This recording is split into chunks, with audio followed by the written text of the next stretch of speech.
Hi everyone, we are group 2 and consisting of Chatura, myself Linda, Shavindri, Negar and Madhuka, and we will be presenting our paper on the contribution of change leadership to organizations during a crisis. Next slide please. This will be the agenda for the presentation. We will start with the introduction and literature review of related papers. We will then discuss 3 cases of crisis: the COVID-19 crisis, global financial crisis, and Cambridge Analytica, and how leaders dealt with these crises. After this, we have the discussion section where the cases are analyzed. And finally, we have the conclusion to summarize our work. Next slide, please. There are 2 types of changes, planned and unplanned. Planned changes are events that are anticipated and will have planned responses based on logic and rationality, whereas unplanned change occurs from a major crisis or an unanticipated event. A crisis or an unanticipated event requires the organization to be prepared to face the changes that will result from the crisis. It puts the organization leaders under pressure and tests their ability to guide the organization through it. Leaders will be required to quickly implement changes that can guide the organization. It is important to understand how leaders should guide their organizations during times of crisis and what traits and skills they should exhibit. Therefore, our paper aims to address the research question, how does change leadership contribute to organizations during a crisis? Next slide, please. For the literature review, we reviewed existing literature to recognize effective leadership qualities and traits required to lead unplanned changes. Next slide, please. Change management itself is not sufficient for a change to be sustained in the organization. It requires strong leadership. Unplanned changes require spontaneous processes rather than planned processes, and leadership can help in implementing these quick adjustments. The qualities that leaders require to lead unplanned changes successfully as outlined in the literature are discussed below. One of the first qualities is empathy. Leaders must treat their employees with sympathy and fairness and let them know the reality of the situation, when and why the changes will occur. They must provide clear information to reduce the anxiety and uncertainty of stakeholders. The next trait is to be decisive. Leaders should be able to take quick and strong decisions with incomplete information and be transparent about the reality of the situation. The next trait is communication. Leaders should have a communication strategy that clearly considers its audience, the message, and the channels through which to communicate these messages. Their communication must also be prompt, consistent, and effective. The transparency and openness in communication is equally important and also helps in deriving creative or innovative solutions. Next slide, please. The next trait is resiliency. Leaders must be able to understand the employees' perspectives and consistently communicate with them. They should also be able to stabilize the current crisis and find new opportunities, examine what went wrong, and decide how to fix it. The next trait is risk-taking. Leaders need to use their speculation, intuition, and hunches to make decisions and not be limited by rationality.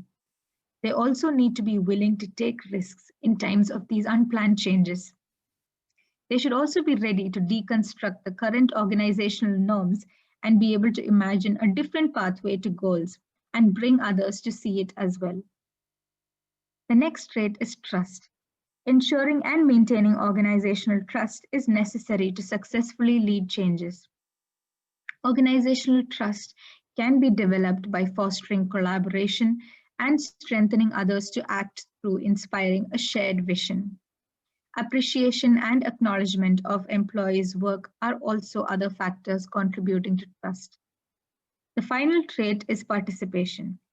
Giving employees opportunities for participating in planning and implementing change is very effective. Considering their opinions and perspectives will help to realize the goals faster and more effectively. Next, we will discuss the case studies with Nagar introducing COVID-19. Thank you, Linda. Having decent leadership in the organization helped them continue to operate during unpredicted changes, such as global crisis of COVID-19.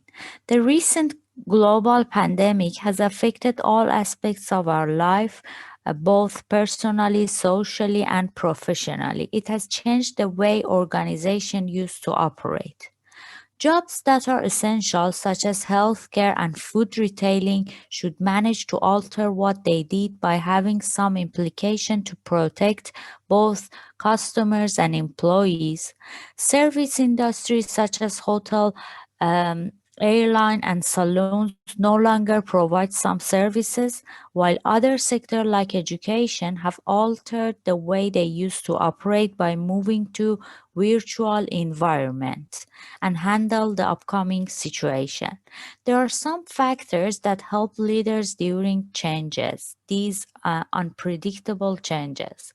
Task and leadership focus are the main factor to help leaders in overcoming the obstacles faced by working virtually. For instance, leaders can intercede the relation of the output and input by the influence that they have on the individual and team. They can also influence and motivate the worker, especially during these hard times. They should be flexible while try to motivate worker, as they are the best person to manage staff during the crisis, and they know the best organizational goals, resources, and the processes. They have to give employees time and support to adapt to new ways. As employees are working in a challenging virtual environment, they may come across a variety of negative vibes and obstacles, like fear of financial problems, health issue, having trouble concentrating, and by that is caused because of being at home. So the support from the leader will be really helpful. They also should make the goal clear for every employee and give them a specific timing. The more digitally mature the organization are, better and quicker they can cope with the circumstances. For instance, organizations such as Amazon, Zoom, and Reconstruction did cope very well and increase their capacity during the business in this pandemic.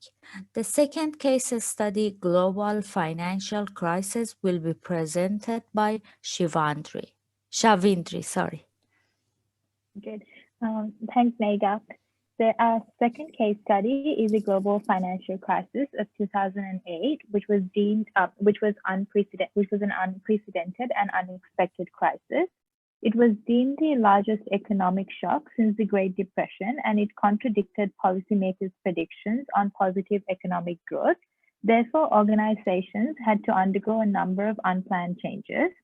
So based on literature review, the leadership traits employed by managers and or as perceived by employees during the global financial crisis can be classified into three broader categories as shown in the slide.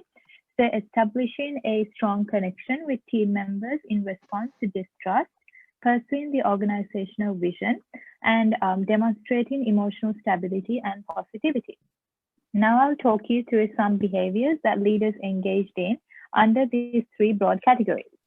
Firstly, to build a strong connection with team members and foster a sense of trust, leaders used open, transparent, and honest communication with clear and simple language to communicate with all stakeholders. This also avoided overreaction and panic amongst employees. Additionally, leaders focused on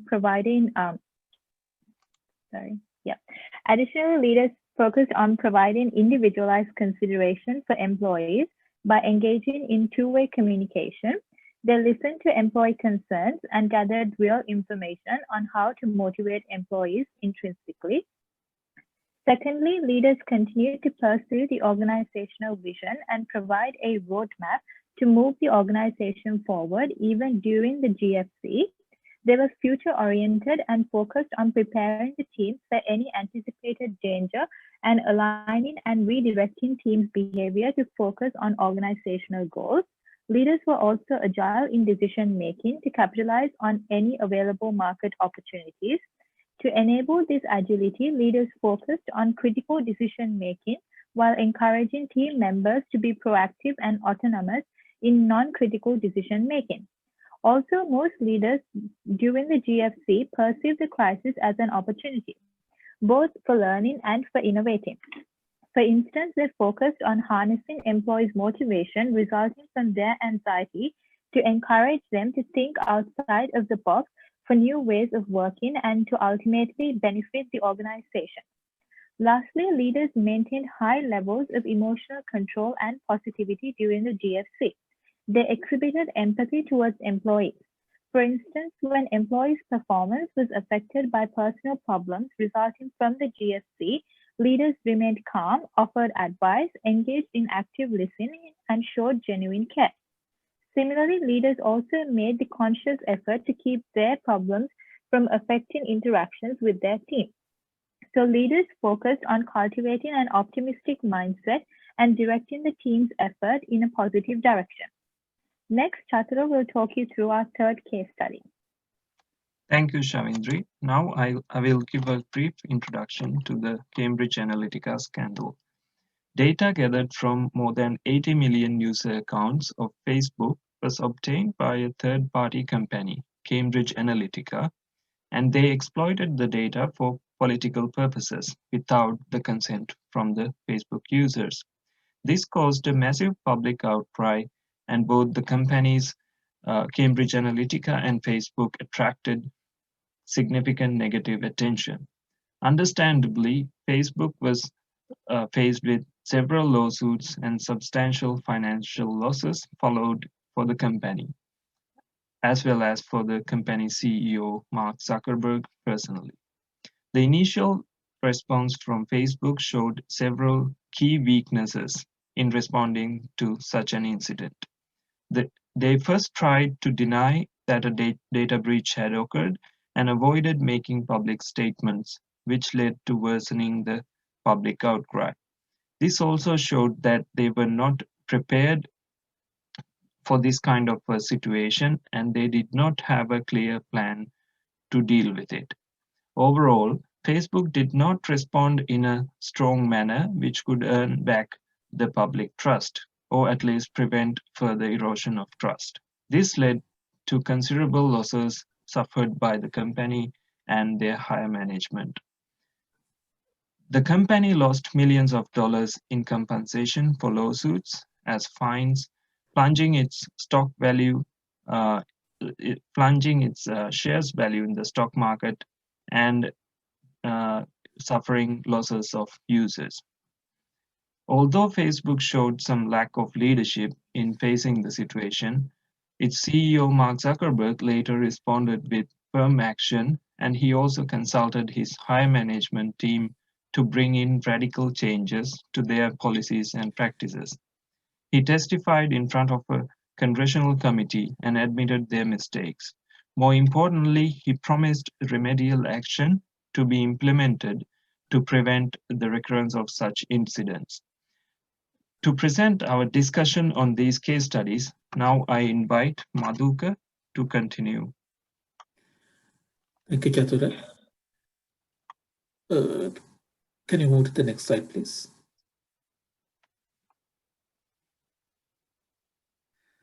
So what will be the role of leadership during a crisis?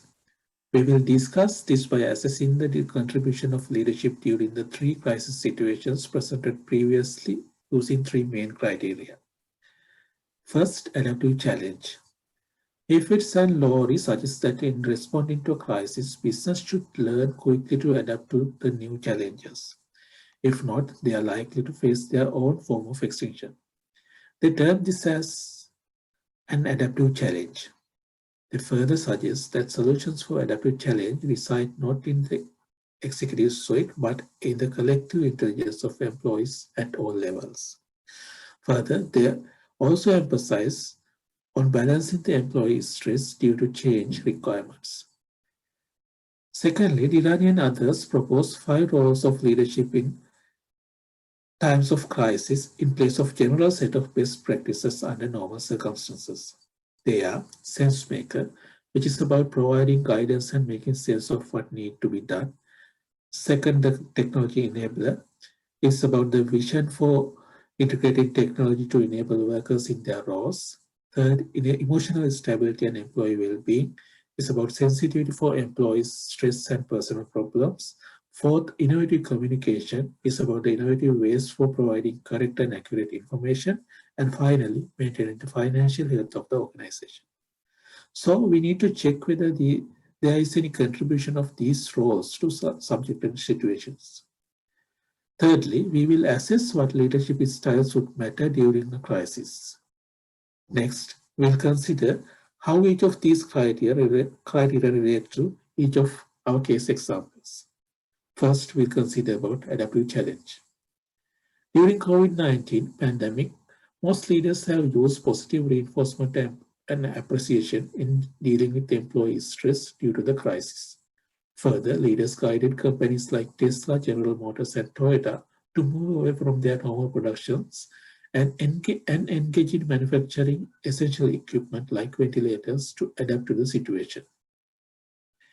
During the global financial crisis, leaders focused on innovations through the learning from the crisis as an adaptation to the situation. Further, leaders were able to maintain a high level of emotional stability and positivity among employees. During the Cambridge Analytica scandal, the company showed a lack of preparedness and delay in responding, displaying the failure to adapt to the situation and lack of leadership. So in situations where leaders took the lead, businesses have been able to successfully adapt to the situation. Next, let's see what type of leadership roles observable during a crisis. During COVID-19, most business leaders accelerated their business strategies to ensure the business continuity and guided their employees towards new ways of work, displaying sense-making and technology enabling. Further, they used effective means of communication for monitoring the work as well as to reduce anxiety and fear of employees and to encourage them.